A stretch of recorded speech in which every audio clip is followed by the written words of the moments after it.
Good morning mga kakuyaks. Ito pala yung gagawin namin ngayong araw, yung pagsusukat para sa mga pintuan. Kasi kailangan na ng onidor. Ang ginagawa pala namin ay sinusukat namin yung width niya, yung lapad, tsaka yung height, yung taas ng pintuan.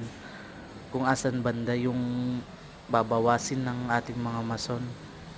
Kaya pala kami inutusan na ganito para hindi na mahirapan yung onidor na anuhin yung pintuan, asan banda yung tama na, asan yung hindi pa, para pag, pag pumunta sila sa pintuan, salpak na lang sila ng salpak ng pintuan nila.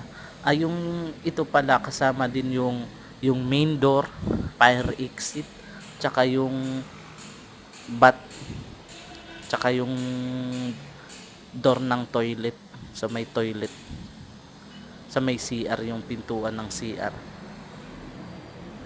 Ito pala mga kuyaks, yung isa taga-sukat ko lang, tapos ako yung nagsusulat. Ayan.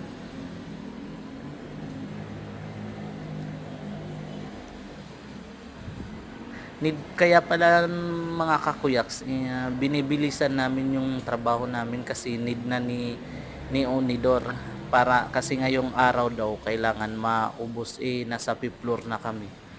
Kailangan lahat na maanuhan namin, lahat ng units. Kabuuhan ng units natin is nasa 89. Kada isang unit may dalawang pinto tayo.